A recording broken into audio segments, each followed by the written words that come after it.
Good afternoon, everybody, and welcome to Bayou Bets for Tuesday, January the 3rd, coming to you on a special day because of the holiday weekend. Thought we would have a lot of cool things to talk about, and I guess we do, but everything kind of overshadowed by what happened during Monday Night Football last night. Damar Hamlin of the Buffalo Bills collapsed on the field, taken off via ambulance after 9+ minutes of CPR. For those of you who may have missed it, the game was suspended, will not be rescheduled, at least not this week. And so, yeah, it's kind of, as Jim, you said on your podcast this morning, like you can be really excited about stuff, and then everything kind of goes by the wayside when something like that happens. Yeah, it really changes everything. Puts a lot of things in perspective as well. Football is a game. We like to go back and forth about different things and, things that don't matter in the grand scheme of things. I mean, we're here to entertain people, which is what our main purpose is, and educate as well. And, when you see things like last night, you just don't care about some of the other things. I'm super happy for Tulane. I'm super happy for my friends who have been waiting for a long time for what happened with the wave. LSU fans are thrilled. Some Saints fans are happy. Some Saints fans are, you can listen to Datitude and see what I think. But, all that takes a backseat because a player's life is in jeopardy now, and he sits fighting for his life in a Cincinnati hospital room. And, all we can do is sit here and pray for him. Yeah, and I think I speak for all of us when I say our thoughts and prayers are with Damar Hamlin and his family and everything else. Just incredibly odd situation. Hopefully it doesn't turn tragic, Spencer, but very difficult for anyone involved. For sure, yeah. I witnessed it live last night, and it was just, oh man, just so tough. Probably the toughest, by far the toughest NFL thing I've witnessed, because it's just, man, I don't even know what to say. It's just so sad to see. Hopefully he can pull through, though. At least there's still hope. Hopefully he can make it through. Thoughts and prayers to Damar Hamlin, because it was just, this crazy thing was, it wasn't like it was some like gnarly head-to-head hit. Just very unfortunate. So hopefully he can pull through. But yeah, all the I was hoping to celebrate, like fantasy football championships and all that, but obviously all that on the back burner now. Man's life is much more important than any of that. I shared a personal moment in Attitude this morning that I think is relevant here. When I watched it, I don't share a ton of personal moments, but I think this one's important. When I saw the collapse last night, I knew exactly what it was. I had a friend of mine. I was playing golf with my son and two friends about a little over 2 years ago. It was in December 2 years ago. And my friend collapsed in the 17th green, just almost exactly the way that Damar Hamlin did. And through 911 and through some, what I'd remembered from lifeguard training almost 40 years ago, I did CPR. I had to do CPR, and he lived for 3 days. But all the things that they're doing now with Damar Hamlin, they did with my friend. And so all these things that I heard and what I saw there, it was awful to watch. So all I could think about was that moment. And I was pretty sure I knew what that was when I saw it. I didn't know why or how or whatever. I mean, he's only 24 years old. My friend was 71. But I was pretty sure I knew what it was. And then just thinking about as a parent, and Zach, as you as a parent, I'm sure you thought the same way. I have a 24-year-old son, and Damar Hamlin is 24. And so to think, what if that was my son? And, it hit home. And whether you don't have to have a 24-year-old, you can have whatever. You think about your children, and what if that were your child somewhere? And it doesn't have to be football or sports or whatever. They could be walking down the street, and it could happen. They could run into somebody the wrong way, and that's what happened to this guy. He just got hit in the chest in the wrong spot at the exact wrong time, and it jolted his heart, and he went into cardiac arrest. It could happen in football. It could happen again walking down the street. It could happen tripping and falling on something. we never know. And that's why, I know this is a show about betting and the Saints and LSU and all of our teams, but life's precious, man. And all the stuff that we joke about with each other, it doesn't mean anything. Life's the only thing that means anything. And I hate to get deep. That's just what it is. Yeah, no doubt about that. And I think what you're talking about, the impact at the exact wrong moment in someone's heart, it's called commotio cordis. And we don't want to speculate about what happened or what might happen, but that's been the most common, and it makes sense, right? Like what happened, he got hit in the chest. And if you get hit in the chest with the right impact, wrong impact, wrong angle at the wrong millisecond, this can happen. It happened in an NHL game about 20 years ago. Chris Pronger of the St. Louis Blues took a slap shot right in the chest, collapsed, cardiac arrest. He thankfully was able to survive, and we pray that that's going to be the case as well for Damar Hamlin. Now, having said all that, we don't know, and we don't want to speculate. And at some point, we will get an update, and we hope it's positive. My guess is that if that's what it is, commotio cordis, you survive that first 15, 20 minutes. They did announce that they got his heart to start beating on its own on the field. Good news. I'm sure there could be complications. What if he was without oxygen for an extended period? Thing. Yeah, you don't know what the complications are going to be, and I'm sure that's what they're testing on right now. So, I guess what I'm trying to say is, as tough as this is, we will get an update. And we're here. What we're going to do is we're going to talk football. We'll talk LSU and Tulane and the Saints, and that's what we're here for. We're here for entertainment. I just want it to be known we are thinking about Damar Hamlin 100%. First and foremost, and I think we all understand that is the priority here. So Bills-Bengals postponed, and look, I think part of that discussion becomes too, what does the NFL do? They announced today that game will not be played this week. I think that's the right move. I don't think anybody wants that game to be played this week, least of all the players on either side. But it was an important game if you're just looking at the standings. If you just cancel it, that has impacts. If you decide to play it next week, that has impacts. The playoffs were supposed to start the following week. Just from a timing standpoint, the timing of it could not have been any worse for the NFL. What do you do here? And maybe none of that matters. Maybe you just say it doesn't matter. We're not going to play it, and the standings are what the standings are. And that's fine. At some point, these teams will play again, and we'll have a playoffs and all of that. I think there is about an 80% chance that this is ruled a no contest, and it's like it never happened. Yeah, I know fantasy owners will be upset about it. I had my 24-year-old sons. I love him to death, but he's an idiot. I mean, he's like, they need to get back on the field. I mean, we've got fantasy championship. I don't care. I'm in a fantasy championship. I don't care about my fantasy championship. I don't care about your fantasy championship. And I certainly don't care about anybody else's fantasy championship. I think it's going to be the NFL doesn't care about it either. And neither do the Bills. They're not going to play this game. It's going to be a no contest. I'm not certain the Bills are going to play the Patriots this week. I got to be honest. If you're a member of the Buffalo Bills, when are you going to practice? You're sitting around waiting, wondering what's happening with your brother. I really don't know if they're going to be able to play. Which then poses an interesting aspect to other bets because Zach, that if you bet futures, they only count if they play at least 16. They got to play 16 games. So if they don't play 16 games, they don't count. And so any Bills future, not counting the Super Bowl and stuff like that, but division winner, you would win that. But I don't know that win total bets over or under would count if they don't play.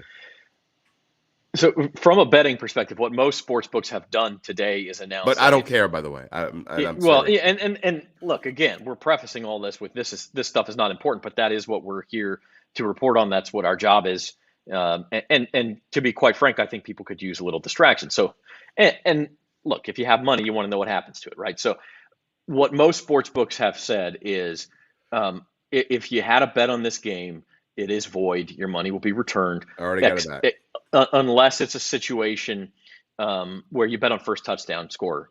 Tyler Boyd scored the first touchdown. So if you won that bet or lost that bet, that one's going to be graded. Or if you had, I don't know, I don't even know what the first quarter over under was, if it was already decided or not. But if it had already gone over, something like that. It had not. It had not gone over. That's a voided bet as well.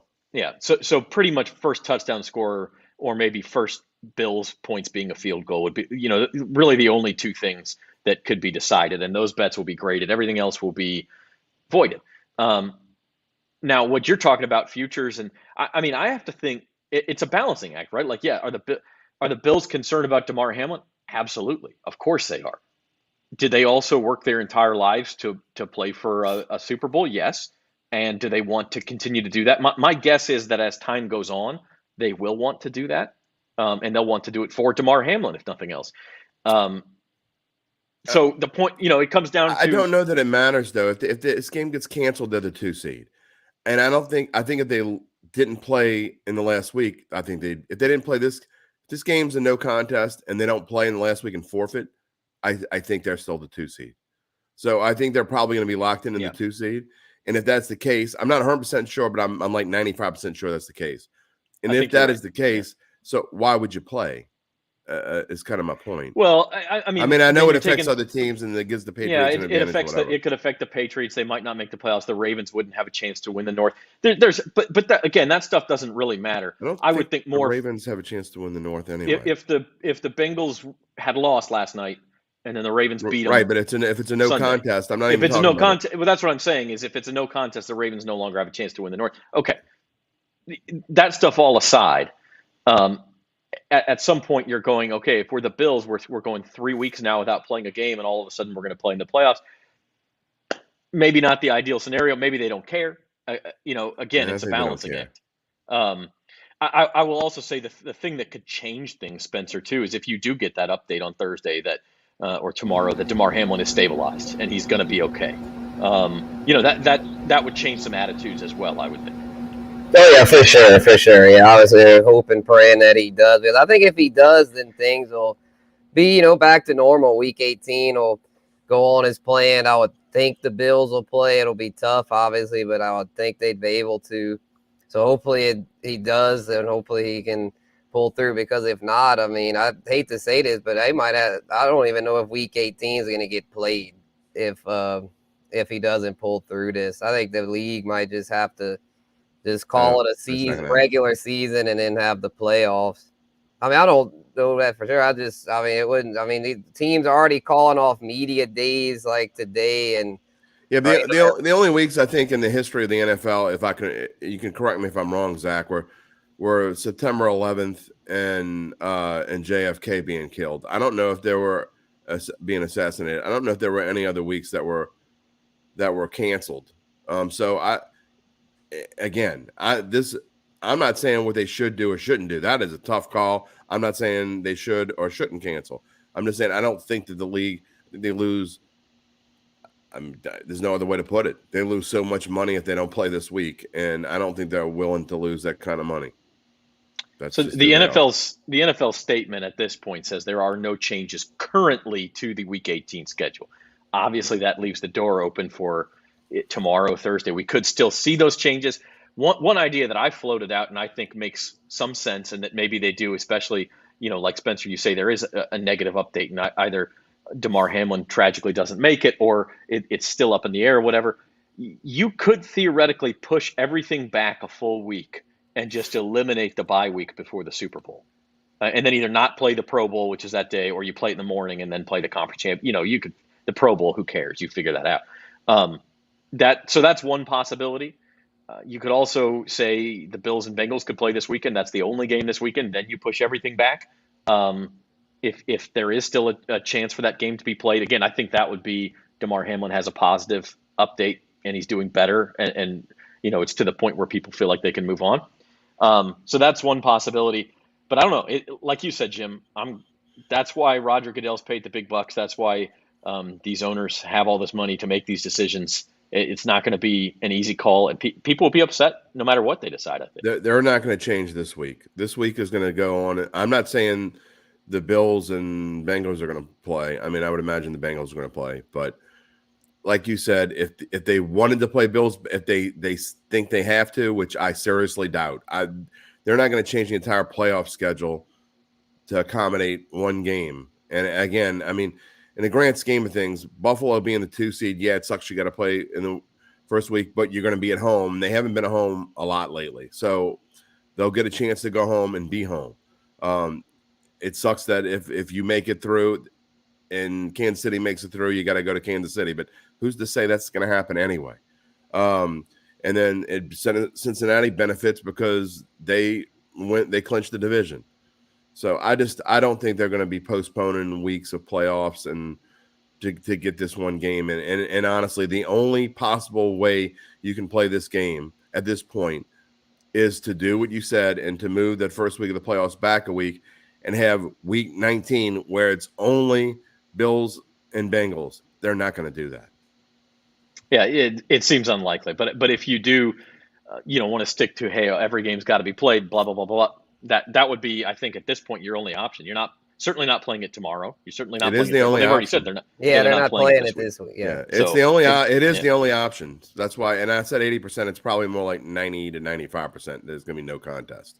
Yeah. Now that we talk about it a little bit more.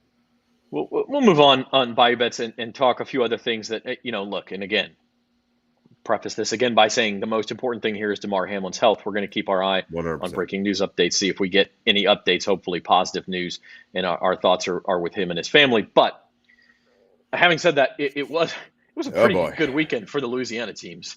And Jim, I have to say, your attitude this morning was so damn long. I haven't listened to the whole thing and gotten to the Saints part yet. Oh, you got to listen to the Saints part. Okay, but give us a Cliff's Notes of your feelings because you were the one who said 0 chance this happens, not going to happen, can't go to Philadelphia and win. Well, they went to Philadelphia and won, and honestly looked pretty good doing it. Obviously, too little, too late. But what is the Cliff's Notes of your take? I'll just tell you that I surmised my Derry's dime into this short, quick question: where the hell has this team been all year? I mean, it's too late now. Your season was over when you were 4-9. So what are you going to play football now? Just goes to dysfunctional dumpster fire that this team is. They don't know what the hell to do. They don't know when to win, when to lose, how to win, who to play, what plays to call, who's coaching, who's doing what. It's just it's a disgrace that the defense has played so well the past 6-7 weeks in a row, and they're in a position to where they're going in the final week of the year with nothing to play for except to win me a future bet, which they're going to screw up this week. By the way, I'll answer your first question: where the hell has this team been all year? And this is not a 100% answer or excusing the way that they played in some games, but some of it's been the team's been on IR. Marshawn Lattimore as a play of the game, he's been missing the entire time. He graded out as the highest cornerback in the NFL on PFF this weekend. He hasn't been it makes a difference. Like, I'm not saying that excuses everything, but it doesn't excuse anything. They're getting healthier and 32 That's not a coincidence. Teams in the NFL, 32 of them, all 32 have an injury report longer than this screen here. No, they don't. Yes, there were some weeks the Saints were playing teams that had one dude on their injury report. And the Saints have 10. I'm not trying to say that excuses everything. Okay, even if they couldn't have played better. Even if I say, okay, you know what, Zach, you've got a great point there. Where have most of the injuries been? On the defensive side of the football. Where have the Saints played playoff caliber football? On the defensive side of the ball. As they've gotten healthy. Before they were healthy. Before they were even healthy. Lattimore was only there for one game. Okay? Defensive front, Cam Jordan only missed one game. All right? So where else are you talking about? I mean, offensive line, wide receivers. Offensive line stinks. It stunk all year when they were healthy, not healthy. Doesn't make a difference. Believe me. And Spencer, I want to get your take too. I'm not trying to say this team be 12-4 if it weren't for the. I'm not trying to say that, but it does make a difference, Spencer. I'll say this: Dennis Allen with this 3-game winning streak has saved his job. I've been on him all year. Jim's been on him, but he saved his job. I mean, I hate to say it, I'm not a big fan of him, but yeah, it was already saved. He deserves it to get another go because this team, you can criticize them all you want, but they fought. They've kept fighting. Even when they were down after the Bucs debacle, they've kept fighting, rattled off 3 straight. And to me, you got to give them some credit that they didn't just quit, because some teams in that spot would have just folded and quit. And in that case, I would have been like, yeah, fire him. It's done. But since they've kept fighting, I believe he deserves a second chance. 30 minutes we talk about this today. So if you want to just jump into Datitude and listen just to the Saints part, I know exactly where it is. It's at the 50-minute mark. You can drag your little 50 slide. minutes. You can drag your little slide to the 50-minute mark. It's a great. I'm not joking. I'm not just saying this. Today was I one started of the listening to it. Today was one of the best podcasts I've had. I mean, this is number 129. It's in the top 10 for sure. Okay. I started listening to it. I just couldn't get all the way to the Saints part before our show. So that was no. I get that. that. I get that. It's a long show, and I actually didn't mean for it to be that long. It just turned out that way. But part of what I'm saying here is this doesn't change anything. And Spencer, what Spencer just said is a huge problem, because now there are going to be Saints fans and people inside the organization who are going to say, well, they didn't give up. They're going to be, even if they win, let's say they win, the 8-9. I mean, 8-9's not that bad. I mean, they're pretty good. They figured things out. When you win 4 games, when it doesn't matter, it's like winning 4 preseason games. Who gives a rat's ass? They were mathematically in it. You got the same. Mathematically, they had a 2% chance. That means you had 0 chance. Green Bay had a 2% chance. No, they had way more than a 2% chance. And besides that fact, the New Orleans Saints have so many more problems than any other team in this division. And that includes Atlanta. That includes Carolina, who stinks too.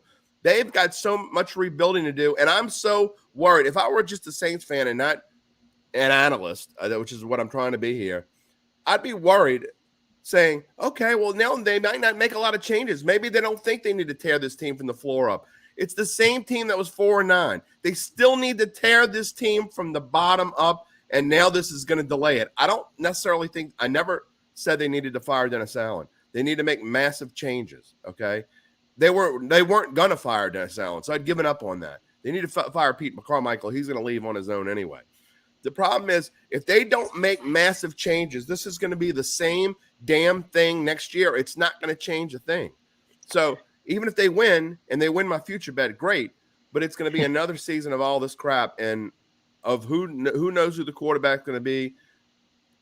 It's going to be junk. Kamara's probably going to be gone. If not, he's going to be suspended. Suspended for 6 games. It's going to be a mess. Mike Thomas will have his pinky toe will hurt this time. His finger, he might get a little glitch closing the door. Might slam his finger in the door, and he's out for 8 games. Who knows? Well, look, we have lots of time to talk about what's going to be an extremely interesting offseason. They do have one more game, 3.5-point favorites against Carolina, a game scheduled for noon on Sunday. Again, still a chance this schedule could change. At this point, we think it'll be played noon Sunday on Fox. Game does not matter. As far as playoff scenarios or anything, only matters for draft position for the Panthers and I guess the Eagles, who own the Saints pick, and also for next year. For another reason, next year's schedule, and for those win total bets. So Saints are 3.5 point. By the way, if they finish off the Bucs on Monday Night Football, all they got to do is beat a Panthers team that's been eliminated to win the division. So if you want to be a little more depressed, you can still think about that. Coulda, woulda, shoulda. Well, and if they win this game, and I'm not saying they shouldn't go try to win. They should. I'm never a go lose on purpose kind of guy. I hate that. But if they win this game, they're going to get the second place schedule, which is in this particular season, Zach, you and I were texting about it, is a lot different than the third place schedule. Yeah, it would mean probably the Cowboys. Eagles could still finish second, but in the NFC East, Cowboys are probably going to finish second instead of playing the Giants. So that's an upgrade. And then in the AFC East, at this point, actually, it'd be Dolphins or Patriots. I'm not sure there's a ton of difference there. I don't think NFC. It'll be NFC West would be the other one. The NFC West, but again, Seahawks versus Cardinals. Are we sure one team will be better than the other next year? The Cardinals are going to be without Kyler Murray for at least half the season, and they are going to go 2-15 next year. I think it's dangerous to talk too much about, but the Cowboys-Giants one, I think you can feel confident in saying that's – anyway, it's an easier schedule, theoretically, if you get third place instead of second, for whatever that's worth. So there are some things still on the line that will be decided Sunday. Saints and Panthers. So the last go-around at the Superdome. Then on Monday for Louisiana, let's get into some college football. Big weekend for college football. On Saturday, we had the semifinals. Don't toot my own horn a lot, but I got to say, I told you guys it'd be the year that we had two good semifinal games, and we did. The underdogs both cover, TCU and Ohio State. TCU gets the outright win, Ohio State doesn't. But it'll be Georgia and TCU in the final. And then on Monday, we had Tulane and USC, and what a freaking ball game this was. Yeah, that was amazing. I was kind of thinking that I thought I kind of sliver of hope. Obviously I was thinking, man, with Caleb Williams slinging it, I was like, man, this is just too much for Tulane. But they just kept fighting. Tajay Spears, man, that dude is the real deal at running back. And the USC defense really got exposed. I knew they weren't very good, but man, they are that Pac-12 football. There is no defense there. But congrats to the Wave, man. They played a hell of a game. Jim, you've been alive since like 1867. The biggest win in Tulane history? Well, back in 1867, I think it is. I think it's certainly the biggest win in anyone's that's alive that remembers Tulane football history. I mean, their last major bowl game was the 1939 Sugar Bowl. There's hardly anyone that's alive around, and certainly no one that remembers it. So, yeah, it's got to be. I think it's even bigger than the undefeated season. And I think this team is better. This team might be the best Tulane team. And Tulane has had a couple of really good teams. I think 79, they played Penn State in a bowl game. And 78 or 79, one of those years, they were pretty good. They had Rock Hannes as quarterback. Sounds like a name from 1939. But yeah, I think Tulane is it's certainly got to be number one in their football list for sure, and they deserved it. Even though the kid drops the football on a kickoff, if he just doesn't touch that kickoff and it either goes out of bounds or in the end zone, USC wins the game. But that being said, Tulane deserved to win the game. And I got to try to get Tajay Spears on Datitude because that kid is going to be something special in the NFL. I can't wait to watch it. It'd be fantastic. Yes, he will. Yeah. The same time as Tulane, LSU is just putting a beat down. I didn't even watch it. I couldn't even watch it. And I mean, look. I watched the first drive. That was it. We talked about this all month. Purdue didn't have its coach, its quarterback, its All-American wide receiver, its offensive lineman. They didn't have all these players. LSU had some opt-outs too. I'm sorry, 63-7 is 63-7. I mean, easy money. But Spence, like earlier, when was it? Was it UAB or who'd they play earlier? Then they played New Mexico, and they didn't come up with scores like this. I mean, Purdue Southern, and it was only 48. Yeah, right. So 13, Purdue's or whatever it was. Yeah, Purdue without its coach and its quarterback is at least as good as those teams. So I mean, LSU had a point to prove, saying, "Look, we're making a statement. We're going into next year. We're going to be a top 5 team, and that's who we are." And Jaden Daniels, to me, you can laugh all you want. I don't think you guys are going to laugh, but I'm just saying out there, the people watching can laugh all they want. I think Jaden Daniels is going to be a Heisman candidate next year.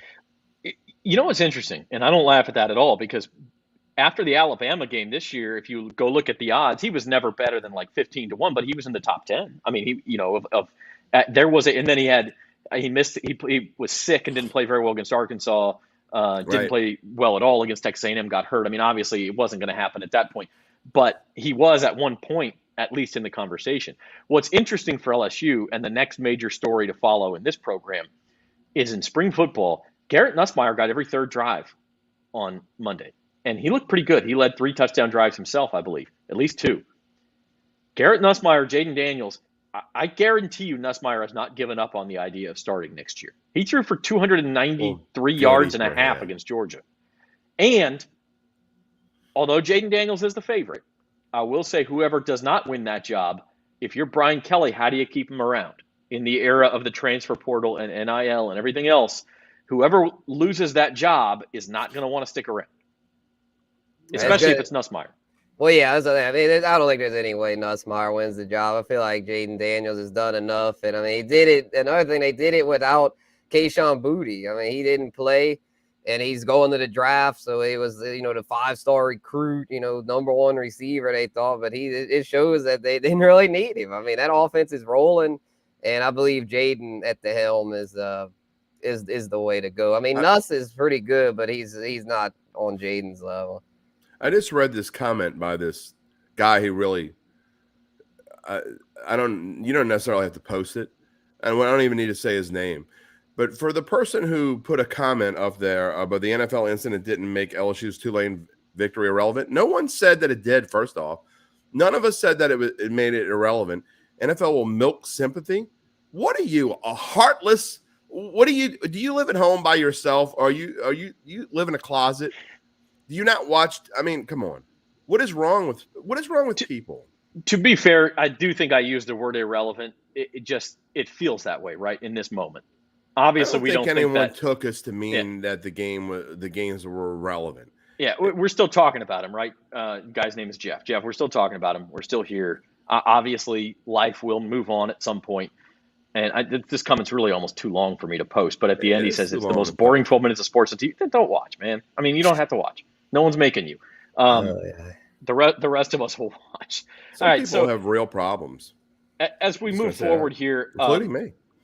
Again, NFL Week 18 this week, and again, we think it'll be played. We'll talk about that in a second. And then on Monday night, National Championship, TCU Georgia. Line opened up at 13.5. It's down to 12.5. I'm hearing a lot of support for the dog out there, and I've been, as you guys know, I've defended the underdog, the underfrog. I have been defending TCU throughout, and I think I've been mostly vindicated. But I kind of like Georgia in this spot. TCU caught some breaks, couldn't have played better. Don't think Georgia played very well. The look ahead on this game was 17.5.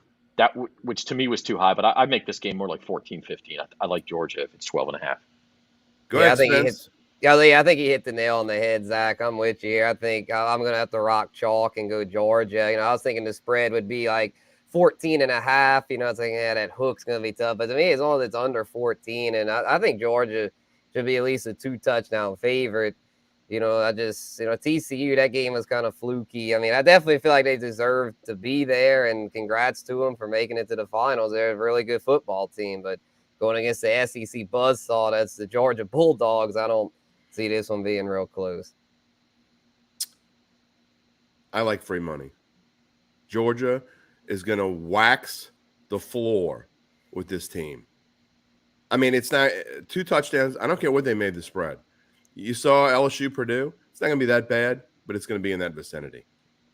I don't know about that. TCU will score. They don't belong. They're going to score. They can score. Yeah. No, they're not. I mean, Ohio State put up points on Georgia's defense. Georgia's defense. I said for 6 weeks, Ohio State was the worst matchup for Georgia that there was. And Ohio State should have won that game. They absolutely should have won the game. Yeah. I think they were the better team, to be honest. And Ohio State's a better team than Michigan too, but that's a whole different story. That's just the worst matchup. It's got people fooled. It's got them lulled into the sense of, okay, well, maybe we're going to have a good game for the national championship game. No, it's going to be boring. It'll be over by halftime. Look, I like TCU with the points against Michigan. I didn't necessarily expect them to win outright, but if you look back at that game, Michigan gets called down at the 1-yard line on review, which was really questionable. Then they fumble the next play. They also threw a couple. Yeah, they had a pick 6. I mean, like, you expect that stuff to happen again for TCU against Georgia? Like, I don't care who they're playing. It just doesn't happen every game that you catch that sort of a break.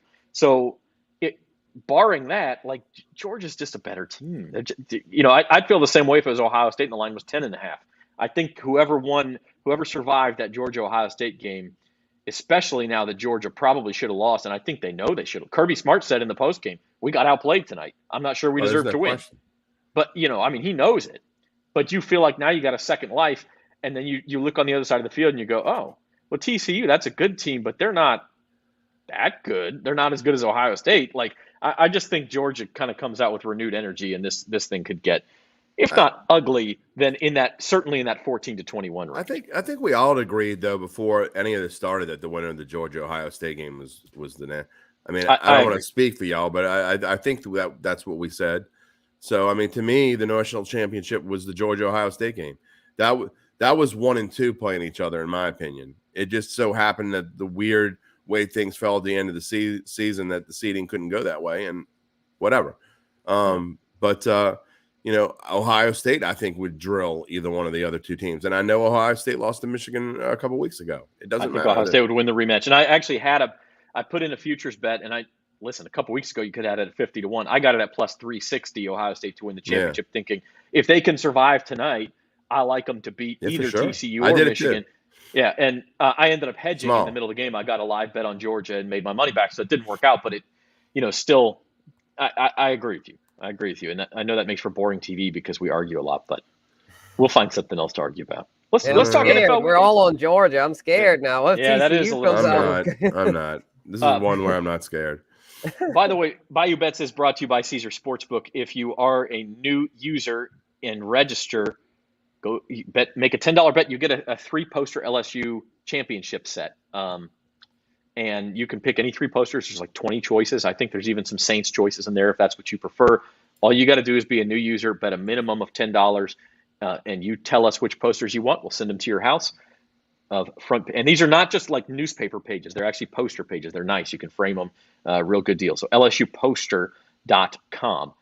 NFL Week 18, assuming it does go off, here are some of the lines. No line, significant games, Patriots, Bills, Bengals, Ravens. There are no lines on those games right now, and I think for obvious reasons. But here's what we do have. Anything jump out to you, Spencer, that surprises you here? Nothing too crazy. It doesn't look like. I mean, the Giants, Eagles, that's so wide because the Giants plan to sit all their starters. I think there could be value though with that Steelers line. I think they're super motivated right now. I think they win and cover that. And then I know Jim's not going to want to hear this because we got the po' boy on the line. But I mean, go Jags, baby. I think the Jags win and cover. Jim? I still have to go through analysis, but I got to be honest. I think the Jags are smoke and mirrors. I understand where the Titans are. They've had almost 2 weeks off now. I think they're in a great spot. I really do. I mean, they're not as banged up as everybody thinks they are. I mean, obviously they don't have their quarterback. We'll see how Josh Dobbs does, but Derrick Henry's coming back. Most of their O-line's going to be there. I still don't get why people think the Jaguars are good. I think that spread's a little ridiculous. I'm not sure I'm willing to take a money line bet on it, but I don't know. I don't know where I'm going to bet because I have money on the Titans to win the division, so I need to figure out how to hedge it. But it won't be by betting on the Jags minus 6.5. I can tell you that. Yeah, there's a lot of points for a team that was this is a tough 3.5-point dog in Tennessee just 3 weeks ago. This is a tough week in general, though. When you start looking through things, can you put that back up real quick? Okay, I know the Giants don't have anything to play for, but they're not going to roll over and die to the Eagles. That's just not who they are. That's their nemesis. That's the team that they. It's not like it's way more than Saints Falcons. I mean, they hate each other. I mean, they got people fighting in the streets over Giants and Eagles up there in New Jersey. I mean, they're not just going to roll over and die. So that spread seems kind of lopsided to me. And the Cowboys don't have anything to play for. Some of these spreads, they're going to be like, you can't play these games, like Cowboys Commanders. What are these teams playing for? Well, the Cowboys could still get the 1 seed if the Eagles lose. I mean, but come on. Again, are they going to rest guys when it's still at least a possibility? No, they'll rest them at halftime if the Eagles are winning big. I don't know. That's the problem. And then Packers Lions, it's inflated. That's inflated too because everybody thinks the Packers are the next coming of the Buffalo Bills now because they've played well a few weeks in a row. They're still got super flaws. And look, I think the Lions are going to come out hungry. That's going to be an interesting game to me. I think the Lions are going to be in that game, and the Lions always play the Packers well. If you go back and look like the last 6-7 years, even when the Lions stunk to high heaven, they still played the Packers tough. And they've knocked me out of a couple of knockout pools, I believe, here and there. So I agree with you. Even though the Lions could be that's a Sunday night game. If the Seahawks win early in the day, the Lions are eliminated. But I still think that's a situation where the Lions are going to say, we've had a great second half of the season. Let's finish it off, even if we can't make the playoffs, with a win over Green Bay at Lambeau. That would be fantastic. I don't think they're not suddenly going to rest people, put it that way. Maybe the motivation dips just a little bit. But I got to ask you, Mr. $100,000 knockout winner. All right, so going into this last week, I think my best pick is Seattle, but it scares me that the NFL put that game on Sunday night almost as if they know something. You know what I mean? Do they know something? Do I still Can you can always find reasons to doubt this stuff, but Seattle losing at home in that game would be a shock to me. I have two realistic choices, and you can both answer the question, okay?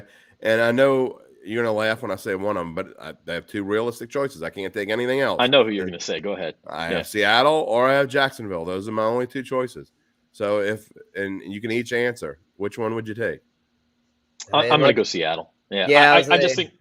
Go ahead, Spencer. Oh, as much as I love Jacksonville, I'd have to go Seattle in this case. I just don't see the Rams have no reason. They have no fight in them. They have no reason to play super hard here. I don't know. I'd have to go Seattle. I mean, Tennessee's they're gonna fight hard for sure. Yeah. I think you're probably safe either way there, to be totally honest. But I think Seattle is the better bet, especially given it's a Saturday game. I really think the NFL did not do Jacksonville any favors by making that a Saturday game. Short rest while the Titans played on Thursday and didn't play a lot of starters.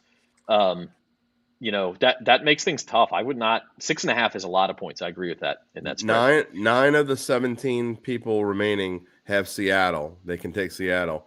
All 17 remaining can take Jacksonville if they want to. And so it'll be an interesting choice. So does it keep going into the playoffs? If it does, it resets. Oh, so you can use anybody in the playoffs. Okay. Correct. When the playoffs start. Okay. How would yours work, by the way? Would yours have gone in the playoffs? Had it gone that far? It would have, but because in mine you had to pick 2 starting in week 10. And so by the end of the season, 27 teams would have been used. Okay. And so I don't know. I assume it would have reset at that point, or maybe it just goes, if anyone happens to have a playoff team left that they didn't use, they win. I got you. I wasn't sure. I hadn't thought that far ahead, to be honest. Well, ours resets. I fully expect it to go into the playoffs, and but we'll see. Like I said, you start picking 2 teams a week, and it doesn't usually make it that far. Yeah, luckily we don't have to do that. So week 17. It's a miracle I'm still here. Speaking of the playoffs, real quick, we'll show the Super Bowl odds. One thing is, if this Buffalo-Cincinnati game is not played, it is an advantage for Kansas City. If they beat Las Vegas on Saturday, that makes them the number 1 seed in the AFC. I don't know if these odds changed based on that, but they are very slight Super Bowl favorites at this point. Yeah, I think they certainly changed. You cannot bet on Buffalo right now. You have no idea how they're going to react to any news that's going to come out, when they're going to play again. You just don't know how it's going to affect them. And you cannot bet on Buffalo. I'm surprised they're even on the board right now. They almost ought to come off the board. But to me, there's no real value. I think the teams with the real legitimate shots are the ones that are 10-1 or worse. So to me, if you want to take a flyer on someone, there's 2 teams I would recommend. I think the Chargers at 2,500 is not a terrible bet. I have not been a Chargers proponent all year. In fact, I haven't been I don't like Brandon Staley as a coach at all, but I think they're a team that if they could get hot, and they've been playing really well lately, their defense has been playing a lot better. I think they can make a little bit of run if they get the right draw. I haven't looked at their draw. I think they're going to be the 5 seed. Am I right? Or are they going to be the 4 seed? Well, that just the 6 seed, I believe. I'm thinking 5 or 6. 5 or 6 means 4 or 5. Yeah. So yeah. Okay, so if they get the 6 seed, then that means they match up against the 3, which is the Bengals, which isn't very good. They'd be better off as the 5 seed, because then they'd play the Jags or the Titans. So I think the Chargers are a good value, and I know I was just dissing on them, but the Packers at 35-1, I'm not saying they're going to win the championship by any stretch of the imagination, but at 35-1, I'll take a chance on the one last hurrah ride for $10. Yeah, I kind of like the Packers too at that price. I'd much rather them than the Bucks at 25-1. Absolutely no value there. That is, I mean, I know I'd rather better. I'd rather them at 35-1 and Dallas too, Spencer. I mean, Dallas at 10-1. I mean, who would you rather? Packers at 35-1, or I think Dallas has a better chance. But would you rather Dallas at 10-1 or Green Bay at 35-1? I'd take Green Bay. I just don't like what I see from Dallas. Dak Prescott just does not look right. I mean, he's literally leads the league in picks and missed 5 games. I don't see any way that Dallas is going to be able to be consistent enough to go all the way. To me, the best value on this board is the Bengals 8-1. I mean, that's great value considering how well they've been playing lately and how locked in Joe Burrow looks. I think you kind of missed the boat on them. And guys, the one I'll throw out there too is if Lamar Jackson comes back, the Baltimore Ravens at 30-1. I mean, maybe a small chance there. I don't believe in them at all. I don't think they play good enough defense. I think their O-line has been hit or miss. Their running game isn't consistent enough. I know J.K. Dobbins can run well at times, but he's got to have some help, and I just don't like his wideouts either. I wouldn't waste. I'm not saying it can't happen, but if I'm going to take some flyer money, I'm going to use it on the Packers, and I'm going to use it on the Chargers maybe. And I agree with Spencer that the Bengals have a decent shot. I just don't. 8-1. It sounds like it's a good value, but it's really not. I mean, you're talking about 4-1 to get out of your conference, and another. I don't know that they play that conference 4 times that they win. Maybe. I just don't know if it's good value. It's about right. Well, especially if the season ends today, they'd have to win in Buffalo and in Kansas City. Right. That's tough. Right.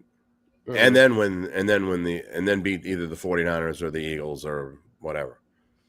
Yeah, with Baltimore though, I don't want any part of it. The main reason being is the Lamar Jackson situation, his injury and just the contract never got resolved. So there's, think it could be some bad blood there. He might want out, after the season. I don't know.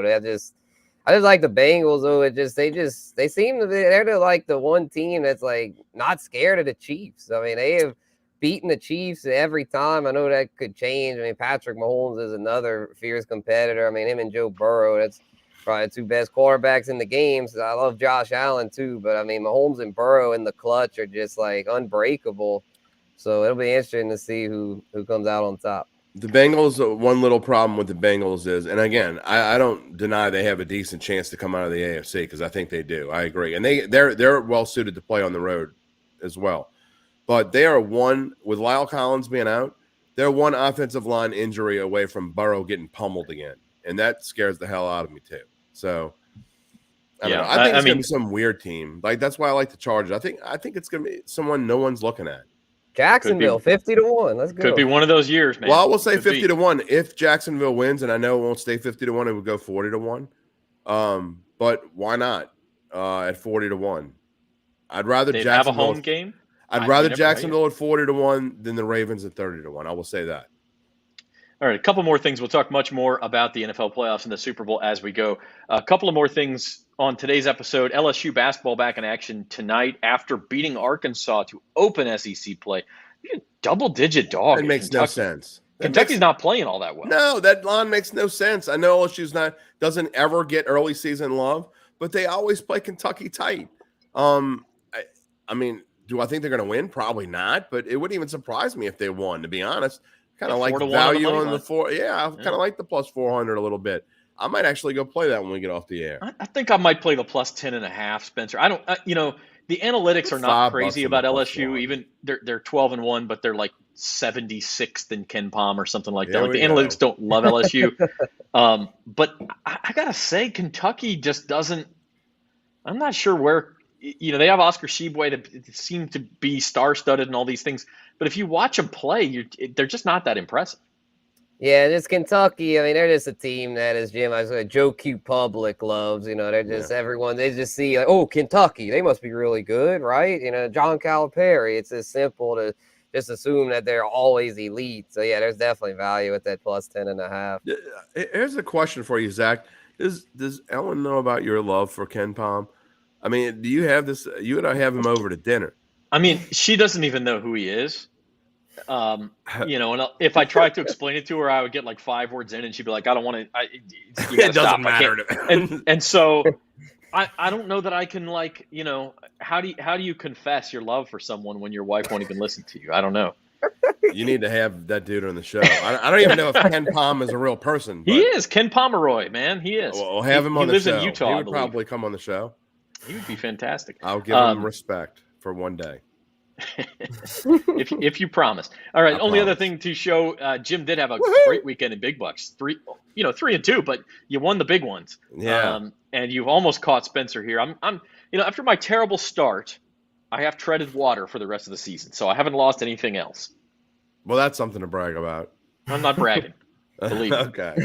How many more weeks we have left? We're going through the bunch. Super Bowl. Oh, As I okay, said, nice. As I said, you can put a 100 in a comma in front of my total there, and then I smoke all of you guys. My anaconda don't want none of that. Never mind. What? You're okay. too young. It's time to end this show. You're too young to know what I'm even talking about. Oh my gosh. Okay. It's a comma. It's a comma. It's grammar jokes. All right. Good Lord. You guys don't appreciate anything. Hey, it reminded me of something else, and I thought you. Anyway. It's a grammar joke. I'm a nerd. All right. I got it. No comma. Okay. All right. I got it. Hey, our schedule for this week, we're because we were Tuesday today, the fantasy roundups tomorrow at 2:00. I don't know, Spencer. We'll talk some player props for this weekend. I don't know. Fantasy championships. Oh, I don't know what you do. We can talk about that. Here's one. I know we got to go off the air. And Spencer, I don't know what your situation is, but I went into my fantasy championship last night up 1 point, and he had T. Higgins. But the way ours work is you don't get the bonus points don't start until you get to 50 yards. So, but then they start racking up like normal. But so I needed T. Higgins to have either less than 50 yards or not score a touchdown. So, but we don't know what to do now. We have no. What would you do?